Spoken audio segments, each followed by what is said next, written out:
ورسوله سيد الإنس والجان وعلى آله وأصحابه ذوي الخير والإحسان أما بعد فأعوذ بالله من الشيطان الرجيم بسم الله الرحمن الرحيم وما أمروا إلا ليعبدوا الله مخلصين له الدين حنفاء ويقيموا الصلاة ويؤتوا الزكاة وذلك دين القيمة صدق الله مولانا العظيم وبلغنا رسوله النبي الأمين المتين المختار الكريم ونحن على ذلك لمن الشاهدين والشاكرين والحمد لله رب العالمين۔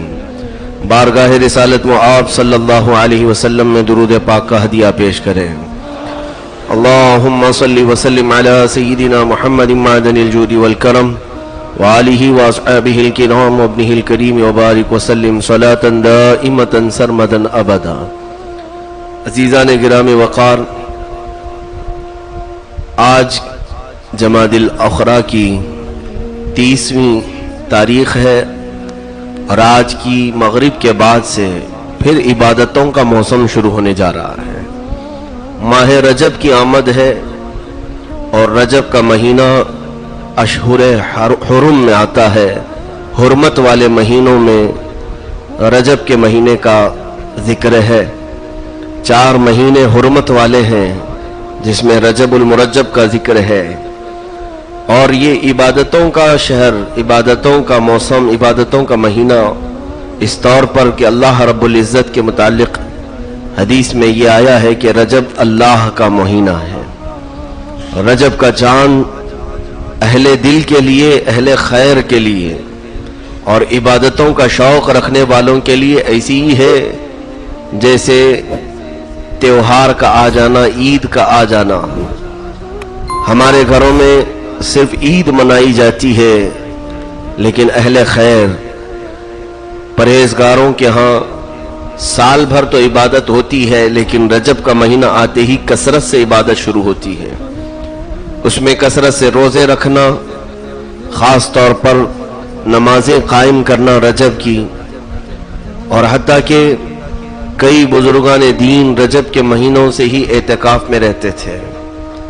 شعبان کے مہینے کا پورا روزہ رکھا جاتا تھا، پھر رمضان المبارک کے آنے کی یہ استقبالیہ تیاریاں ہوتی تھیں۔ تو ایک اعتبار سے رجب رمضان کے مہینے کی چابی ہے۔ اگر چابی صحیح رہی تو خزانہ صحیح ہاتھ آئے گا، اور چابی اگر غلط نکل گئی تو خزانہ کھلنے سے دور رہ جاتا ہے۔ تو رجب کے متعلق صوفیہ اکرام فرماتے ہیں کہ رمضان المبارک کی جتنی رحمتیں، برکتیں، خیرات ہیں، اس خزانے کو کھولنے کے لیے رجب کے مہینے کو چابی کے طور پر صحیح استعمال کرو۔ یہ مہینہ پاک ہو جائے تمہارا، پھر شعبان المعظم اس سے پاک ہو، تو پھر دیکھنا رمضان تمہاری زندگی میں کس قدر انقلاب لاتا ہے، کیسے بدلاؤ لاتا ہے، اور رب تبارک و تعالیٰ کی بارگاہ میں تمہارا نام بہت ہی اعلیٰ علیین میں لکھا جائے گا۔ عزیزان گرامی، ہمارا مقصد ہی یہاں دنیا میں بھیجے جانے کا عبادت ہے۔ رب ذوالجلال ارشاد فرماتا ہے قرآن عظیم کی آیتیں، اللہ تعالیٰ فرماتا ہے ما خلقت الجن والانس الا لیعبدون، ہم نے جن اور انسانوں کو صرف اپنی عبادت کے لیے بنایا ہے، صرف اپنی عبادت کے لیے۔ ویسے دیکھا جائے تو کائنات کی بہت ساری چیزوں کا جب قرآن پاک میں ذکر آتا ہے تو رب تعالیٰ یوں فرماتا ہے وَسَخَّرَ لَكُمُ الشَّمْسَ وَالْقَمَرَ، ہم نے چاند اور سورج تمہارے تابع کر دیا ہے، تمہارے لیے بنایا ہے۔ وَسَخَّرَ لَكُمُ الْفُلْكَ، کبھی کشتیوں کا ذکر آتا ہے تو رب تعالیٰ فرماتا ہے یہ تمہارے لیے میں نے ہزاروں ٹن وزنی جہاز کو پانی پر چلایا ہے۔ ظاہر سی بات ہے سمندروں پر جو کشتیاں چلتی ہیں یہ انسان کی اپنی تخلیق نہیں۔ آپ اگر اپنی قوت کو آزما سکتے ہیں تو ایک چھوٹی سی کنکری پانی میں ڈال کر دیکھیں کیا وہ پانی کی سطح پر تیرتا ہے یا اندر چلا جاتا ہے۔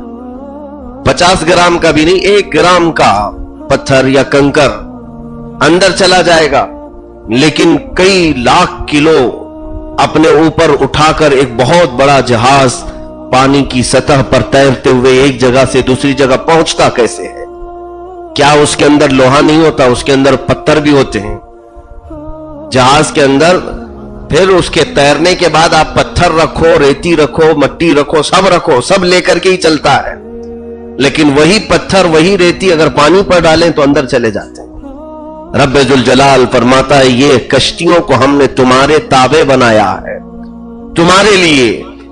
اور جہاں پر نباتات کا ذکر ہے، پیڑ پودوں کا، رب تعالیٰ نے وہاں پر بھی ارشاد فرمایا کہ ہم نے آسمانوں سے تمہارے لیے پانی نازل کیا اور تمہارے لیے زمین سے ہم نے خوشنما پودے اگائے جس میں سے حلال رزق تمہیں دیا. دنیا کی کون سی چیز نہیں ہے ایسا جس کا ذکر انسان سے جوڑ کر نہ کیا ہو رب تعالیٰ نے. حتیٰ کہ لوہے کے بعد بھی اللہ تعالیٰ فرماتا ہے وَأَنزَلْنَا الْحَدِيدَ، ہم نے لوہا اتارا ہے، فِيهِ بَأْسٌ شَدِيدٌ وَمَنَافِعُ لِلنَّاسِ، اس میں بہت سختی ہے لیکن لوگوں کے نفع کے لیے ہم نے اتارا ہے. لوہے کا ذکر ہے، پانی کا ذکر ہے، پیڑ پودوں کا ذکر ہے، سب تمہارے لیے بنایا ہے. یہ تو چیزیں ہم یوز کر ہی رہے ہیں. چاند سورج کو جب رب نے فرمایا تمہارے تابع کیا ہے، تمہارے لیے بنایا ہے، کائنات کا ہر ذرہ ہمارے استعمال کے لیے بنایا ہے. لیکن پھر جب سوال آتا ہے زمین میرے چلنے کے لیے، آسمان میرے چھت کے طور پر، پانی میرے زندہ رہنے کے لیے، ہوائیں ہماری سانسوں کے لیے، اور پھر پیڑ پودوں سے ہماری غذا بھی، ہمارا لباس بھی، سب کچھ زمین سے ہمارے لیے بنایا. سوال اب یہ آتا ہے ہمیں کس لیے بنایا؟ پھر ہم کس کے لیے؟ وہی جواب قرآن کہتا ہے اِلَّا لِيَعْبُدُونَ، تم کو تو صرف میں اپنی عبادت کے لیے بنایا، اپنی عبادت کے لیے بنایا ہے. کائنات کی دوسری چیزوں کو مت دیکھو، وہ سب تمہاری خدمت میں لگی ہوئی ہے اور تم میری خدمت، میری عبادت میں لگ جاؤ. سیدنا شیخ سعدی رحمت اللہ تعالی علیہ فرماتے ہیں میں ایک بار جنگل میں گیا تو اچانک مجھے ایک شیر کے دہاڑنے کی آواز آئی. بہت ہی بلند آواز سے کوئی بھیانک قسم کا شیر دہاڑتا ہوا قریب سے قریب آتا جا رہا تھا. فرماتے ہیں کہ میں جھاڑیوں کے پیچھے چھپ گیا، جنگل کا درندہ ہے. پھر وہ شیر کی آواز قریب سے قریب آتی گئی، یہاں تک کہ وہ شیر دہاڑتا ہوا بالکل میرے قریب میں آ گیا. میرے جسم پر پوری کپکپی طاری ہو گئی، میں کانپنے لگ گیا شیر کو اپنے سامنے دیکھ کر. لیکن جب وہ شیر میرے بالکل سامنے آیا منہ پھاڑ کر تو حیرت میری اور انتہا کو پہنچی کہ اس شیر پر ایک بزرگ بیٹھے ہوئے آئے، انسان ہے، اور اس کے کان کو پکڑ کر کے وہ نوچ رہے اور جس طرف کہہ رہے اس طرف وہ چل رہا ہے، اور جیسے اسے ہانک رہے ہیں جیسے کوئی اپنے گھوڑے کو ہانکتا ہے. وہ شیر کو ہانکتے ہوئے قریب سے قریب آتے گئے تو میں چھپ گیا تھا اس شیر کی ہیبت سے. شیخ سعدی فرماتے ہیں اس بزرگ نے میرا نام لے کر مجھے پکارا، اے مصلح الدین باہر آؤ، سعدی باہر آؤ. تو جب میں نے اپنا نام ان کی زبان سے سنا تو باہر کو آیا، دیکھا تو اس شیر کے سامنے کھڑا ہوا نہیں جا رہا تھا. تو میری کپکپی کو دیکھ کر کے انہوں نے خود سوال کیا، اے سعدی تو اس بات پر تعجب کر رہا ہے کہ اتنا بھیانک شیر یہ میرے تابع میں کیسے آیا اور میں اس کی سواری کیسے کر لیا؟ سعدی یہ شیر ہے کیا چیز؟ دنیا کا ایک درندہ. تو اپنا سر اس کے لیے جھکا جس نے تجھے پیدا کیا، وہ کائنات کو تیرے سامنے جھکا دے گا، وہ سب کو تیرے سامنے جھکا دے گا. مخلوقات ہے تمہاری خدمت کے لیے. رب ذوالجلال نے جب یہ فرمایا عبادت ہم آئی ہیں اس کے لیے، یہ اور بات ہے کہ بھول گئے مقصد اصلی کو، بھول گئے ہم ہمارے اپنے اصل مقصد کو. اور ایک بات یہاں یہ بھی بتا دوں کہ جب کوئی کام کی چیز بنائی جاتی ہے کسی کام کے لیے تو جب تک وہ کام کرے وہ چیز اچھی مانی جاتی ہے، اور کام کرنا چھوڑ دے تو اسے کوڑے دان میں ڈال دیا جاتا ہے. مثال کے طور پر اگر کوئی آپ نے مشین لائی، مکسر ہو، واشنگ مشین ہو، ایک مشین کا کام ہے وہ کپڑے صاف کرنا، ایک مشین کا کام ہے وہ مسالے پیسنا، اور ظاہر سی بات ہے اسی کام کے لیے وہ مشین بنی ہے. تو جب تک ہمارے یوز میں آتی رہی، وہ مسالے پیس رہی ہے مکسر اور یہ کپڑے دھو رہی ہے واشنگ مشین، اس کو اچھی جگہ پر پوچھ کر کے رکھتے ہیں ہم، روزانہ اس کی خیال بھی کرتے ہیں. لیکن اچانک وہ مشین بند ہو گئی، کام نہیں آ رہی ہے، یا ہم نے اس کو کونے میں رکھ دیا، پھر کسی دن چلایا تو چلتی نہیں، زنگ لگ گیا ہے. مجھے بتاؤ کہ کب تک اسے اپنے گھر میں رکھو گے؟ اس کو تو کباڑ میں ڈالنا ہوگا، وہ تو بھنگار ہے، اسے اٹھا کر کے ڈالنا ہے۔ کیوں؟ وجہ یہ ہے کہ مشین جب اپنا کام چھوڑ دیتی ہے وہ بھنگار کے قابل ہے۔ میرے عزیزوں، اگر دیکھا جائے تو عبادت کے لیے انسان بنا تھا، اور انسان جب عبادت کرنا چھوڑ دے تو رب تبارک و تعالی انصاف کے اعتبار سے اگر چاہے تو بھنگار میں ڈال دیتا، ختم کر دیتا، پھر بھی وہ اپنی زمین پر قائم رکھا ہوا ہے۔ پوری عبادتیں چھوڑ کر کے بھی بندہ اس کی زمین پر گھوم رہا ہے، پھر رہا ہے، اسے ہزار عیب ہمارے معلوم ہیں، پھر بھی وہ ہم سے محبت فرماتا ہے۔ عزیزان گرامی، یہ عبادتوں کو جب بندہ کما حق کر لے جائے تب کیا وہ رب تعالیٰ زمین میں تمہیں سکونت نہیں عطا کرے گا؟ قرآن میں وہی مولا فرماتا ہے وَأَمَّا مَا يَنْفَعُ النَّاسَ فَيَمْكُثُ فِي الْأَرْضِ، جو انسان یہاں دنیا میں نفع دینے کے لیے آئے، زمین انہیں ہمیشہ قائم رکھتی ہے، ہمیشہ انہیں زمین یاد رکھتی ہے، اور جو اپنا اصلی مقصد ہی بھول گئے تو زمین انہیں کھانے کے لیے بہت جلدی کرتی ہے کہ آ تو صحیح تو میرے سینے میں اور پھر دیکھ میں تجھے کیسے دباتی ہوں۔ میرے عزیزوں، یہ مفت میں جو چیزیں ہم استعمال کرتے گئے، رب تبارک و تعالیٰ کی کائنات میں، ہمیں اس کا احساس اس وقت ہوگا جب ہم سے سوال کیا جائے گا، جب ہم سے پوچھا جائے گا، ہماری جوانی ہو جواب دینی ہوگی، ہماری قوت، ہماری طاقت، ہماری ہر سانس کا جواب دینا ہے رب تعالیٰ کے حضور، کیونکہ اس کی دی ہوئی امانتیں ہیں، اور جب ہم جواب نہ دے سکیں گے، اسی دن کے متعلق فارسی میں مشہور یہ بات ہے، روز محشر کے جانگوداز بوت، اولین پرسش کے نماز بوت، وہ قیامت کا دن جو جان کو پگھلانے والا ہوگا، سب سے پہلا سوال تمہاری نماز کے متعلق ہوگا، سب سے پہلا سوال تمہاری نماز کے متعلق ہی ہوگا۔ میرے عزیز، تم پیدا ہی اس لیے ہوئے ہو کہ اللہ کی عبادت کرو۔ یہاں پر کائنات کو جب رب تبارک و تعالیٰ نے تمہاری خدمت کے لیے رکھا ہے، اور ان میں کوئی بھی خدمت میں کمی نہیں کرتا، آج تک مجھے بتاؤ کہ سورج طلوع ہونا بھول گیا کسی دن، یا سورج ڈوبنا بھول گیا؟ پوری دنیا سے پانی ہمیشہ کے لیے کبھی ختم ہوا؟ کیا اچانک یہ ہوائیں تمہارے لیے روک دی گئی؟ یہاں انسان کی بنائی ہوئی چیزیں لوڈ شیڈنگ میں آتی ہیں، کرنٹ ہے، بنایا ہے، لیکن کسی دن چاہے تو یہ پورا کرنٹ نکال لے، روک دے، اعلان آتے کل 6 گھنٹے کرنٹ نہیں رہے گا۔ کبھی آج تک رب تعالیٰ کی طرف سے یہ حکم آیا کہ کل 6 گھنٹے ہوا نہیں چلے گی، سانس کا انتظام کر لو، اپنے اپنے سانس آکسیجن کا انتظام کر؟ کبھی نہیں ہوا۔ یعنی جب تمہاری سہولیات میں 1 منٹ کی بھی تاخیر اللہ تعالیٰ کی طرف سے نہیں ہوتی تو پھر تمہاری عبادتوں میں کتنی تاخیر ہوتی ہے؟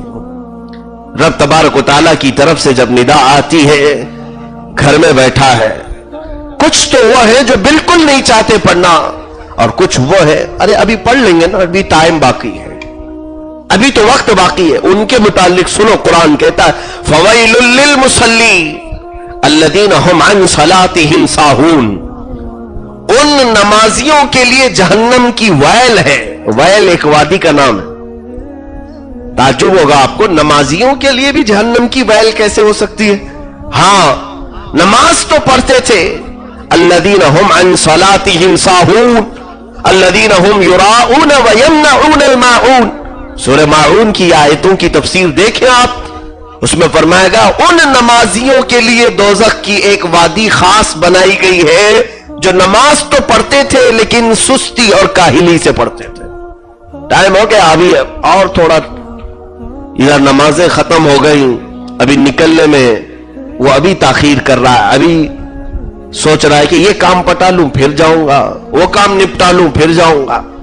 ایسی کچھ لوگوں کی نمازیں ضائع بھی ہو گئی، ختم ہو گئی، وقت نکل گیا۔ انصاف کا تقاضا تو یہ ہے میرے عزیز، اپنے گریبان میں جھانک کر کے دیکھو، اللہ تعالی ہمارے ساتھ عدل نہیں فضل پہ فضل کر رہا ہے، اور بدلے میں ہم نافرمانیوں پر نافرمانیاں کرتے ہیں۔ کیا ہم اللہ تبارک و تعالیٰ کی بارگاہ میں برابر اس کے اوقات پر حاضر ہو جاتے ہیں؟ نہیں ہوتے ہیں۔ اس کائنات کے مالک پالنہار حقیقی نے ہمارے لیے استعمال ہونے والی چیزوں کو پابند بنا کر کے رکھا ہے۔ اے ہواؤں، ان کی سانسوں سے دور مت جانا، ان کی سانسوں سے دور نہ جانا۔ پانی کے لیے بھی حکم یہی ہے کہ پانی کبھی ہمیشہ اپنے سوتے اور چشمے سکھا نہ دے۔ اگر زمین کا پانی نکلنا بند ہو جائے تو اللہ آسمان سے بارش برسا دے، آسمان سے بارش رک جائے تو زمین کے سوتے کھول دے۔ تمہارے لیے کبھی انتظامات میں کمی نہیں آئی، کبھی کمی نہیں آئی۔ اب یہاں پر میں آپ کو حقیقی بات یہ بتا دوں کہ میں تو اب بڑے دلیرانہ انداز میں کہوں گا ان لوگوں کے لیے، حقیقت تو یہ ہے میرے عزیز، عبادت کرنا یہ بھی رب تعالیٰ کے توفیق سے ہوتا ہے۔ تم خود آئے نہیں، اللہ تعالیٰ جسے پسند کیا وہ آ گئے۔ اب ان لوگوں کے لیے میں کہوں گا جن کے کھاتے میں نمازیں نہیں آتی، وہ فخر کر رہے ہوں گے، وہ اپنے گناہوں پر اور اپنی عیاشی پر فخر کر رہے ہوں گے۔ ان کے لیے میں کہتا ہوں، ہمارے گھروں میں ہم نے دیکھا ہے جب کبھی کوئی مہمان آتا ہے تو مہمان ہم ایسے نہیں کرتے، لیکن عموماً ایک رواج ایسا ہے، ایک مہمان آتا ہے ہم اسے بٹھاتے ہیں، کافی دیر تک بات چیت، سونا ہو تو بھی ہم نہیں سوتے، بیٹھ جاتے، کھانا بھی دیا پانی بھی دیا، اسے تھوڑی دیر روک لیتے ہیں، اور وہ جانے لگے تو بھی کہتے ہیں ارے اتنی جلدی بھی کیا ہے، تھوڑی دیر اور بیٹھ جاؤ نا۔ ایسی ہی بات، ایک مہمان ایسا بھی آتا ہے جسے ہم جلدی سے نپٹا دیتے ہیں کہ ٹھیک ہے میں انشاءاللہ ملاقات کر لوں گا، فون میں بات کر لیں گے، ایسے معاملات ہوتے ہیں۔ اور ایک مہمان ایسا بھی آتا ہے جسے ہم اپنے گھر آنا پسند ہی نہیں کرتے۔ کچھ لوگ تو ایسی اندر سے بول کے بھیج دیتے ہیں بچوں کے ہاتھ سے، کہہ دینا کہ ہے نہیں گھر پہ، وہ واپس چلا جائے۔ کچھ کا تو آنا ہم پسند نہیں کرتے، کچھ کو جلدی نپٹاتے اور کچھ کو کافی دیر تک بٹھاتے ہیں۔ اے میرے عزیزو، مسجد میں آنے والا ہر کوئی میرے رب کا مہمان ہے۔ اب یہ معاملہ رب تعالیٰ تمہارے ساتھ کون سے مہمان والا کر رہا ہے یہ تم اندازہ کرو۔ ہاں، وہ اعلیٰ قسم کا مہمان ہے جسے رب بلایا تو ہے، نماز کے بعد پھر وہ قرآن کی تلاوت میں بیٹھا ہے، تسبیح میں بیٹھا ہے، ذکر میں بیٹھا ہے، یعنی رب تعالیٰ اسے جانے نہیں دے رہا ہے۔ اور تھوڑی دیر بیٹھ جا میرے گھر میں، اور تھوڑی دیر بیٹھ جا، اسے نہیں نکلنے دیتا ہے۔ اور ایک بندہ وہ ہے جو آیا اور ایسے آیا کہ اخیر وقت میں نماز میں شامل ہوا، سلام پھیرے کے بھاگ گیا۔ یہ دوسرے قسم کا مہمان ہے، آیا تو ہے ٹھیک ہے جا جلدی نپٹا۔ اور کچھ وہ ہیں جو آس پاس پھٹک رہے لیکن دروازے میں داخل ہونے نہیں دیا جاتا۔ افسوس ان لوگوں کی ذات پر ہے جنہیں مولا تعالیٰ اپنے گھر کے داخلے کی اجازت تک نہیں عطا کیا ہے، انہیں توفیق بھی نہیں بخشا ہے۔ جب جب مسجد میں آؤ سب سے پہلے سجدہ شکر بجا لاؤ، رب تبارک و تعالیٰ کے حضور شکرانہ ضرور ادا کرو اس بات پر کہ اے رب ذوالجلال، میں نے باہر ہزاروں کو دیکھا ہے، ان میں سے ایک مجھے تو اپنے گھر میں بلایا ہے۔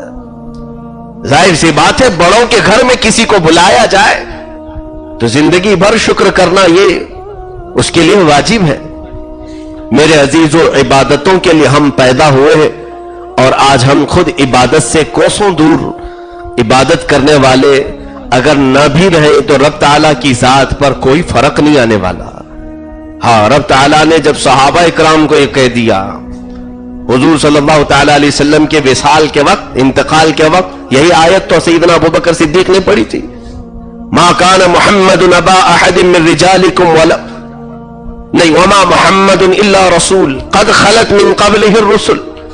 محمد صلی اللہ علیہ وسلم اللہ کے ایک رسول ہے، ان سے پہلے بھی بہت سارے رسول آئے اور چلے گئے۔ رب تعالیٰ فرماتا افإن مات أو قتل انقلبتم على أعقابكم، ہاں حضور کی وفات کے بعد اگر تم الٹے پاؤں پھر گئے، چھوڑ دیا تم نے اگر اسلام عبادت کرنا، ومن ينقلب على عقبيه فلن يضر الله شيئا، جو پھرا اس نے اللہ کا کچھ نہیں بگاڑا، جو بگاڑے گا وہ اپنا بگاڑے گا۔ آج لوگ یہ سوچتے ہیں مولانا لوگ یہ بار بار ہم کو عبادت کے لیے، نماز کے لیے کیوں بلاتے ہیں؟ کیا ہماری انکم ہے اس سے؟ میرے عزیز یہ چین بزنس نہیں ہے. ہاں آخرت کا تو ہے ہمارا ثواب, آخرت کا ثواب تو ہے ہمارے بلانے پر, لیکن دنیاوی ہماری کوئی منفعت, کوئی یہاں پر غرض نہیں جو تمہیں دعوت دی جاتی. بعض لوگوں کو ایسا ہی لگتا ہے کہ یہ بار بار مسجد میں کیوں بلاتے ہیں, تمہارے اپنے نفع کے لیے کہ کہیں کل قیامت کے دن تم اسی معاملے میں پھنس نہ جاؤ. آج رب تبارک و تعالیٰ نے صحت بخشی ہے, آج صحت ہے, پھر ایک وقت ایسا بھی زندگی میں آتا ہے جب بندہ سجدہ کرنا چاہتا ہے لیکن کرنے کی طاقت نہیں ہوتی, اس سے ساری قوت چھین لی جاتی, ختم کر دی جاتی. ہاں اس وقت وہ بار بار تڑپتا ہے, کاش میں کچھ سجدے کر لوں, میرے جانے کا وقت آ گیا, ختم ہو گیا. تم پیشانی سر اپنے زمین پر رکھ نہیں سکو گے. ایسے بیماروں کو ہم نے تڑپتے ہوئے بستروں پر دیکھا ہے جو آخر وقت میں عبادت کا بہت خواہش رکھتے ہیں لیکن عبادت کرنے کی طاقت نہیں ہوتی. اسی لیے جب رب تعالیٰ نے صحت بخشی ہے, آپ کو توانائی عطا کی ہے, تو ایسا نہیں ہے میرے عزیز, میں کبھی آپ کو کمانے کے لیے منع نہیں کیا, نہ آپ کو دکانداری سے منع کیا گیا ہے, نہ آپ کو تجارت سے منع کیا گیا, نہ نوکری سے منع کیا گیا ہے. تمہاری زندگی میں اللہ رب العزت نے ہر دن تمہیں 24 گھنٹے دیے, ان 24 گھنٹوں میں کیا ایک گھنٹہ اپنی مولا تعالیٰ کی فرما برداری کے لیے نکال نہیں سکتے؟ تو پھر تو لعنت ہے. اگر مولا چاہتا تو ایسا بھی حکم نازل کر دیتا 12 گھنٹے میرے لیے اور 12 گھنٹے تم اپنے لیے خرچ کرو. نہیں, فجر میں صرف 4 رکعتیں, مشکل سے یہ تنہا اگر پڑھے تو 5 منٹ 6 منٹ میں ادا ہو جاتی, 10 منٹ میں ادا ہو جائے. ظہر کی نماز 10 منٹ میں ادا کر لیتا ہے, عصر کی نماز 10 منٹ میں ادا کرتا ہے, مغرب 10 سے 15 منٹ میں, عشاء 15-20 منٹ میں, کل ملا کر گھنٹہ سوا گھنٹے کی عبادتیں 5 وقت کی. اور یہ ہمارے لیے بھاری ہے. رب تعالیٰ قرآن میں فرماتے کس کے لیے بھاری ہے جانتے ہو؟ وَإِنَّهَا لَكَبِيرَةٌ إِلَّا عَلَى الْخَاشِعِينَ. ہاں یہ نماز بہت بھاری ہے اس کے لیے جو اللہ سے ڈرتا نہیں ہے, اللہ کا خوف جس کے دل میں نہیں ہے اس کے لیے نماز بہت بھاری. اور تفسیر میں فرمایا گیا فاسق کے لیے, منافق کے لیے نماز بھاری ہے. اور منافق نماز کیسے پڑھتے ہیں؟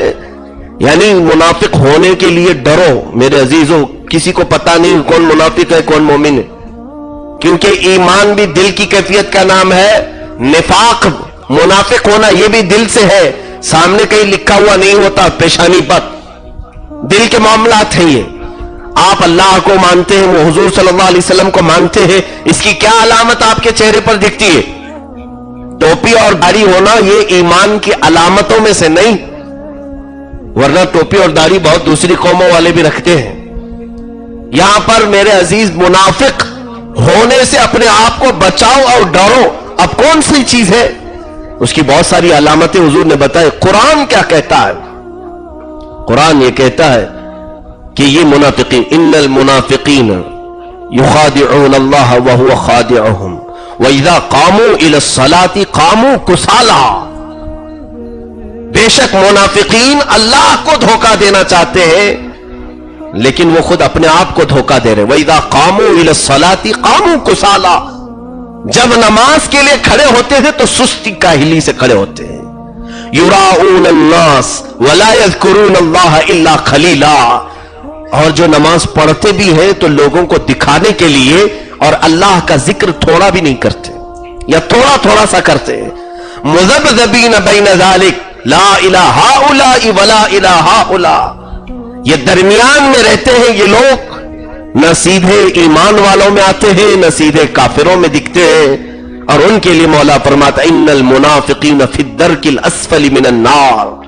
بے شک ہم نے منافقوں کے لیے جہنم کا سب سے نیچے والا طبقہ بنایا ہے, سب سے نیچے والا طبقہ ہم نے منافقین کے لیے بنایا ہے. عزیزان گرامی, یہاں عبادتوں سے بھی پتا چلتا ہے کہ نفاق کس کے اندر آیا ہے کس کے اندر نہیں. عبادت کے لیے جس نے سستی اور کاہلی کی اس کے اندر نفاق آیا ہے, وہ توبہ کرے نفاق سے. اور اللہ تعالی کی طرف سے جب بھی بلاوا آئے تو سارے کام چھوڑے. صحابہ اکرام کی باتیں دیکھیں, اللہ اکبر. ایک صحابی ہے لوہے کا کام کرتے تھے, جانتے ہیں آپ لوہا جب گرم ہوتا ہے آگ میں تپاتے ہیں اسے, اور پھر بڑا ہتھوڑا لے کر کے اس کو ٹھوکتے ہیں، پھر جا کر کے اس پر کچھ نقش بیٹھتا ہے، اور لوہار کو دیکھیں آپ جا کر کے وہ بہت کھٹا کھٹ مارتا رہتا ہے کہ اب ٹھنڈا ہوگا تو پھر نہیں مڑے گا، جتنا یہ گرم ہے لوہا اتنی جلدی اس کو ٹھوک کر کے جو نقش دینا ہے دے دیا جائے۔ وہ ایک صحابی رسول ہے، لوہے کا کام کرتے، لوہا تپ رہا ہے، آگ سے باہر نکالا گیا، ہتھوڑا مار رہے تھے، ادھر آواز آئی اذان کی، ہتھوڑا یوں اٹھا ہوا پیچھے پھینک دیا، کہا جب میرے رب تعالیٰ کی طرف سے ندا آئی اس کے بعد مارا ہوا چلایا ہوا ہتھوڑا پھر اس سے آئی ہوئی آمدنی میرے لیے حرام ہے، کہ میں نے میرے رب کے پکارنے کے بعد اپنے پیٹ کے لیے کیسے کام کیا۔ وہ تو صحابہ اکرام تھے، ہم تو ساری چیزیں نپٹانے کے انتظار میں ہیں۔ نماز کب پڑھو گے؟ جب بال سفید ہو جائے، کمر جھک جائے، دانت ہلنے لگیں گے۔ تمہیں خبر بھی نہیں ہے کہ تجھے بڑھاپا دیا بھی جائے گا کہ نہیں دیا جائے گا، تمہیں اس چیز کا اندازہ بھی نہیں ہے کہ موت کتنی قریب ہمارے کھڑی ہے، پتہ بھی نہیں ہے۔ کل کی رات ایک صاحب بات چیت کرنے میں مشغول تھے، آج صبح خبر آئی کہ ان کا انتقال ہو چکا ہے، وہ جا چکے ہیں۔ عزیزان گرامی، موت کی خبریں تو ہمیں ہلاتی رہتی ہیں، لیکن ہم ہل نہیں پائے تو پھر یہ ہماری محرومی قسمت ہے، ہماری حرمہ نصیبی ہے۔ عزیزان گرامی وقار، رب تبارک و تعالیٰ کے حضور جو ہماری نافرمانیاں ہیں وہ اگر میں گنانا چاہوں تو بہت ہی زیادہ ہو جائیں گی، بہت زیادہ ہو جائیں گی۔ عبادتوں کا موسم آ رہا ہے، رجب المرجب ہو یا شعبان المعظم، اور ہم رمضان کے قریب آ رہے ہیں۔ آج سے شام میں یہ دعا بھی شروع ہو جاتی ہے، میرے آقا دعا کرتے تھے، اللہم بارک لنا فی رجب و شعبان وبلغنا رمضان۔ اے اللہ، رجب اور شعبان میں ہمیں برکت عطا کر اور رمضان تک اب ہماری زندگی کو پہنچا دے۔ جب کسی نے رجب دیکھ لیا تو اللہ سے یہ دعا ضرور کرنا کہ مولا رمضان تک اس سال پہنچا دے، رمضان کے بعد موت ہو جائے ٹھیک ہے، یہ اب یہاں قریب تک آ گیا، لیکن اس سے پہلے دنیا سے چلا گیا تو بہت بڑی رحمتیں برکتیں اس کے حصے میں آنے سے رک گئیں۔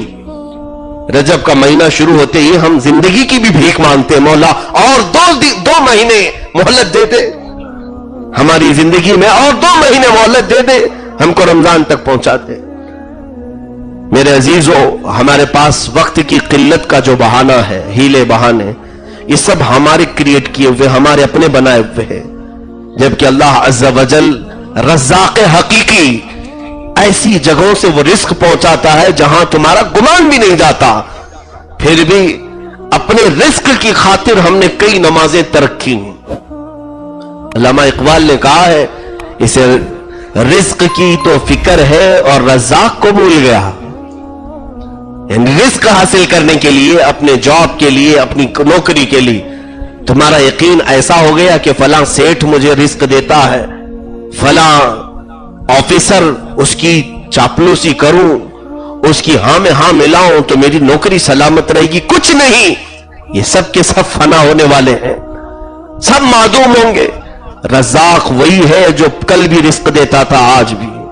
حضرت حاتم اصم رضی اللہ تعالیٰ عنہ کی بات یاد آتی ہے، بڑے پائے کے بزرگ تھے اور ان کے گھر کی عورتیں بھی کیسی ہوتی تھیں۔ حضرت حاتم اصم اپنی بیوی سے کہتے ہیں کہ میں جا رہا ہوں، 2 سال تک اب میرے آنے کا امکان نہیں، 2 سال تک میں نہیں آؤں گا، یا ہو سکتا ہے پھر آؤں ہی نہ۔ کہاں چلے؟ کہا عبادت خداوندی کے لیے۔ کہا ٹھیک ہے، اللہ حافظ۔ خاتون نے کہا ٹھیک ہے جائیے، اللہ آپ کی حفاظت فرمائے، کیونکہ رب کی عبادت کے لیے انہوں نے ترک کیا، چلے گئے۔ دوسرے دن خبر پہنچی محلے میں، سب کچھ عورتیں آئی حاتم اصم کی بیوی کے پاس، کہتی ہیں کہ خاتون بی بی، سنا ہے تیرے شوہر چلے گئے حاتم اصم؟ کہا ہاں چلے گئے، 2 سال کا کہہ کر کے گئے، ہو سکتا ہے اس سے زیادہ بھی لگ جائے گا۔ کہا تیرے لیے کچھ راشن پانی چھوڑا ہے کہ نہیں چھوڑا، کچھ کھانے پینے کی چیزیں؟ ایسے ہی چلا گیا۔ حاتم اصم کی بیوی کہتی ہے وہ میرے لیے کیا چھوڑے گا، وہ خود رزق کا محتاج ہے، مجھے اس کے حوالے چھوڑا ہے جو اسے بھی کھلاتا تھا مجھے بھی کھلاتا تھا۔ وہ یقین کا اعلیٰ درجہ ان کے پاس تھا۔ ہم چھوٹی سی چھوٹی چیزوں، نوکریوں کے لیے، نمازوں کو ترک کیے بیٹھے ہیں، ہم رب تعالیٰ کی عبادت سے کوسوں دور بھاگے پھر رہے ہیں۔ ایک بزرگ اپنے ایک مرید کی دکان میں گئے تھے اور انہوں نے اسے بہت مصروف دیکھا گاہکوں کے ساتھ. دکان بہت بھری ہوئی تھی اور گاہک اتنے تھے, گراہک اتنے تھے کہ وقت نہیں مل رہا ہے اس کو. حضرت کو بٹھایا اور تھوڑی دیر کہا کہ حضور دعا کریں, آپ دکان میں آئے ہیں. تھوڑی دیر کے بعد وہ دکان کے کچھ ڈبے اٹھا کر کے سونگنے لگے. اس نے پوچھا حضور یہ کیا کر رہے ہیں؟ کہا میں یہ دیکھ رہا ہوں کہ تو کہیں ٹوائلٹ اسی ڈبوں میں کہیں کر تو نہیں دیتا ہے. جب تجھے استنجا پخانے کی ضرورت ہوتی ہے دکان کے ڈبوں میں تو کہیں نہیں کرتا. اس نے کہا حضور ایسی کیسی بات آپ فرما رہے ہیں, جب استنجا وغیرہ کی حاجت ہوتی ہے تو جاتا ہوں طہارت خانے میں کر کے آتا ہوں, یہاں کیسے کروں؟ زوردار ایک تماچا انہوں نے لگایا اپنے مرید کو. کہا بے حیا اور بے شرم, اپنے پیٹ کی غلاظت نکالنے کے لیے اپنے بیزی شیڈول میں سے تیرے پاس وقت ہے, لیکن جب رب تعالیٰ بلائے تو تیرے پاس دکان چھوڑ کر جانے کا وقت نہیں. تو نے اپنی غلاظت کے لیے تو وقت نکالا ہے, پیٹ کی غلاظت نکالنے کے لیے. اور حقیقت ہے میرے عزیزو, آج میں کوئی لطیفہ نہیں سنا رہا ہوں, آج ہمارے پاس سب کے لیے ہے وقت. یہ ہرما نصیبی ہے اور کچھ بھی نہیں. عبادت کی توفیق نہیں اسے جو اپنی دکان میں اپنے مصروف اوقات میں بیٹھا, ادھر گھر سے بیوی کا فون آیا تو بھی آیا, بچہ بیمار ہے تو بھی آیا, کوئی بہت زیادہ بزی کام تھا کسی نے بلایا تو بھی گیا. لیکن اللہ تعالیٰ جب بلائے تو کہتا ہے نہیں بعد میں دیکھ لیں گے. یہی تو ہمارا اور رب تعالیٰ کے ساتھ تعلق آج ہے. اور پھر ہم سوال یہ کرتے ہیں کہ اب وہ رحمت کہاں گئی جو پچھلی ہمارے اسلاف اور اکابرین پر ہوا کرتی تھی. ان کی بات تو چھوڑو, وہ اگر ہاتھ اٹھا دیتے تو مولا آسمان کو بارش برسانے کا حکم دیتا. ان کے ادھر کے ادھر ہو جانے سے پہلے ہی اللہ تعالیٰ دنیا کے حالات تبدیل کر دیتا. عزیزان گرامی, آپ کو یہ عبادتوں کی بات میں بتاؤں, سرکار غریب نواز رضی اللہ تعالیٰ عنہ کے متعلق ایک بات ملتی ہے. آپ نے حج کے دوران ایک شخص کو دیکھا جو لبیک اللہم لبیک تیزی سے پڑھ رہا تھا, تو ایک غیب سے ندا آ رہی تھی لا لبیک ولا سعدیک, تیری حاضری نہیں ہے, تیری حاضری نہیں ہے. حضرت غریب نواز چونک گئے, یہ آواز آ کہاں سے رہی ہے؟ تو وہ بندہ جو حج پہ تھا جو لبیک پکار رہا تھا, اے اللہ میں حاضر ہوں تیری بارگاہ میں, اے اللہ میں حاضر ہوں تیری بارگاہ میں. آپ نے اس سے کہا کہ یہ آواز آ رہی ہے؟ کہا ہاں, پچھلے تقریباً 25 سالوں سے میں حج کر رہا ہوں اور یہی آواز سنتا ہوں. ہر سال آتا ہوں اور لبیک پکارتا ہوں تو جواب آتا ہے لا لبیک, تیری حاضری نہیں ہے, تیری حاضری نہیں ہے. اور رو رہا تھا کہہ کہہ کر کے. سرکار غریب نواز رضی اللہ تعالیٰ عنہ فرماتے ہیں کہ میرا رونگٹا رونگٹا کانپ گیا کہ اتنے سالوں سے یہ حج پہ آ رہا ہے اور ہر بار اس کا لا لبیک ہوتا ہے. ہم تو اتنے حج بھی نہیں کیے. آپ رونے کے لیے خانہ کعبہ کی غلاف کے اندر منہ چھپاتے ہیں, غیب سے ندا آتی ہے اے معین الدین, اس بندے کے ساتھ میرا تعلق الگ ہے جس کو لا لبیک کہا جاتا ہے. کہا مولا اس کے حج کیوں نہیں قبول ہوتا؟ کہا اے معین الدین, اس کا حج کرنا, اس کا طواف کرنا, اس کا عرفات میں مجھ سے مانگنا, اس کا مزدلفہ اور منی میں کنکریاں اٹھانا, یہ مجھے اس قدر عزیز ہے کہ اگر میں کہہ دوں لبیک تیری حاضری قبول تو اگلے سال یہ نہیں آئے گا, اگلے سال یہ نہیں آئے گا, یہ چلا جائے گا. اسے بار بار لا لبیک کہتے ہیں کہ پھر یہ آئے میرے دربار میں, اس کا آنا مجھے پسند ہے. اور تو اور اس کا تعلق وہ ہے اے معین الدین, اس کے ایک لبیک کے صدقے جتنے اس سال حج پہ آتے ہیں میں سب کا حج قبول کرتا ہوں.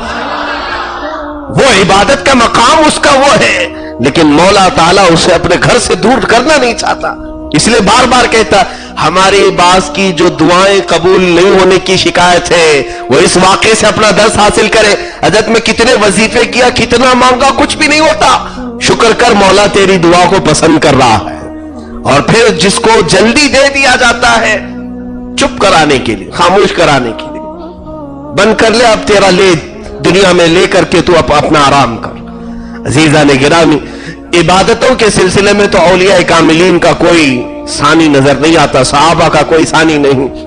میں یہ باتیں آپ کے طور پر آپ کے حوالے صرف اس لیے کرتا ہوں کہ جس وقت بندہ اپنے آپ کو مولا کی عبادت میں فنا کر لے تو پھر کائنات کی ہر چیز اس کے لیے مسخر کر دی جاتی، ہر چیز اس کے لیے مسخر کر دی جاتی، پھر کوئی چیز نہیں رہتی۔ آپ ذاکر ہے وہ مذکور ہے، آپ عابد ہے وہ معبود ہے، آپ قاصد ہے وہ مقصود ہے، آپ رب تبارک و تعالیٰ کے لیے یاد کرنے والے حامد ہیں وہ محمود ہے۔ یہاں پر میں یہ صفات اس لیے عرض کر رہا ہوں کہ ایک مقام بندے کا ایسا آتا ہے کہ حامد اور محمود کے بیچ میں پھر کوئی نہیں ہوتا، عابد اور معبود کے بیچ میں اور کوئی نہیں ہوتا، ذاکر اور مذکور کے بیچ میں کوئی نہیں ہوتا، دنیا کی ساری چیزیں ان سے پرے ہو جاتی ہیں۔ اللہ تعالیٰ کی عبادت کا ایک مقام ایسا آتا ہے، سیدہ رابعہ بصریہ رضی اللہ تعالیٰ عنہ کے متعلق یہ ملتا ہے کہ وہ عبادت کرتی تھیں۔ ایک صاحب آئے بصرہ میں ان کو ڈھونڈتے ہوئے، سنا تھا کہ ایک بڑی پرہیزگار اللہ کی ولیہ ہے، علم میں بھی ان کا بڑا مقام ہے۔ پوچھا گیا کہ کہاں ہے، ان کے گھر جا کر تو گھر کے پڑوس والوں نے پتہ بتایا کہ وہ ابھی جنگل گئی ہوں گی، ان کی چند بکریاں چرا رہی ہوں گی، وہ بکریاں لے کر روز جاتی ہیں۔ تو یہ صاحب گئے، دیکھا تو آپ مصلی بچھائے عبادت میں مشغول ہیں اور ان کی بکریاں شیروں کے ساتھ چر رہی ہیں۔ ان کی بکریاں بھی ہیں، شیر ہیں یا بھیڑیے ہیں، دونوں کے ساتھ چر رہی ہیں۔ وہ ٹھٹک گئے، تھوڑی دیر تک رکے، اس کے بعد جب ان کی نماز ہوئی تو پوچھا، اے خاتون، اے بی بی، آپ کا یہ مقام ہم نے سنا ہے، آپ سے کچھ علم حاصل کرنے کے لیے آئے تھے، مگر پہلے یہ بتائیں یہ بکریاں شیروں کی دوست کب سے بن گئی؟ کہنے لگی جب سے میں اللہ کی دوست بن گئی، میری ہر چیز کو اللہ تعالیٰ نے کائنات کا دوست بنا دیا ہے، اب خطرہ مجھے کسی چیز کا نہیں رہ گیا، کسی چیز کا نہیں رہ گیا کہ اب میں اس کی عبادت میں سجدے میں ہوتی ہوں، میرے سامانوں کی حفاظت وہ اپنے ذمے لے لیتا ہے، اپنے ذمے لیتا ہے۔ آپ دیکھیں تو صحیح عبادت کے لیے پھر تمہاری چیزوں کی حفاظت ہوگی یا نہیں ہوگی، تمہاری اولاد کی حفاظت ہوگی، میرے عزیز تمہارے بھائیوں کی حفاظت ہوگی۔ عبادت میں اپنا سر جھکا کر کے جو مانگے رب تعالیٰ کے حضور کہ مولا میں وہ چھوڑ آیا ہوں صرف تیرے لیے، اب اس کی اصلاح تو فرما دے، پھر تمہیں ادھر ادھر کے چکر کاٹنے کی ضرورت نہیں پیش آئے گی۔ اب میں جو بات کہہ رہا تھا وہ یہ ہے کہ جب بندہ عابد اور معبود ان دونوں کے درمیان جو تعلق مضبوط ہو جائے تو پھر کائنات کی تمام چیزیں اس کے لیے ایسی مسخر کی جاتی ہیں۔ حضرت ابراہیم بن ادھم رضی اللہ تعالیٰ عنہ یہ بھی بڑے پائے کے بزرگ ہیں جنہوں نے سلطنت ترک کر دی تھی، بادشاہت چھوڑ دی تھی اللہ کی یاد میں۔ وہ چلے تھے حج کے لیے اور ایسے جا رہے تھے کہ ہر قدم پر 2 رکعت نماز پڑھتے ہوئے 8 سال لگے مکہ پہنچنے میں، 8 سال لگے، ہر قدم پر 2 رکعت پڑھتے تھے۔ جب وہاں پہنچے تو آپ کی بصیرت کی نگاہوں نے دیکھا کہ کعبہ دکھائی نہیں دیتا، حرم پاک میں کعبہ ہے ہی نہیں۔ کعبہ جس کو ہم کہتے ہیں یہ مٹی کا اور سیمنٹ کا بنا ہوا یہ نہیں، کعبہ تو ایک ایسا وجود ہے جو تحت الثری سے لے کے اوج ثریا تک ہے، عرش خدا تک وہ جو فضا ہے وہ پوری کعبہ ہے۔ تو اہل بصیرت یہ جانتے ہیں یہ کعبہ نہیں جو دکھ رہا ہے کالا، جو اصل کعبہ جس کے اندر تجلیاں ہیں یہ اہل اللہ اولیاء اللہ جانتے ہیں۔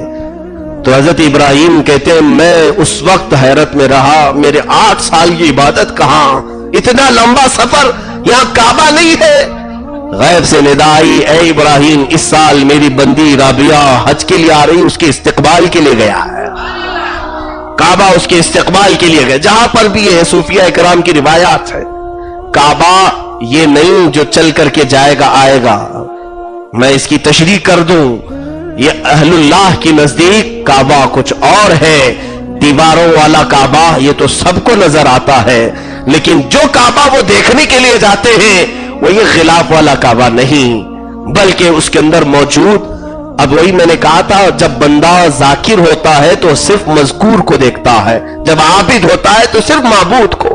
حضرت عبداللہ ابن مبارک بھی یہی فرماتے، ہم نے ایک بچے کو دیکھا حج میں، حج کے دوران سارے لوگ توشہ دان لے کر کے چلتے تھے، ایک بچہ جا رہا ہے، جوان لڑکا ہے، 15-16 سال کا لڑکا ہے، اکیلا چلا جا رہا ہے، نہ اس کے ساتھ گھوڑا ہے نہ اونٹ ہے، کچھ نہیں۔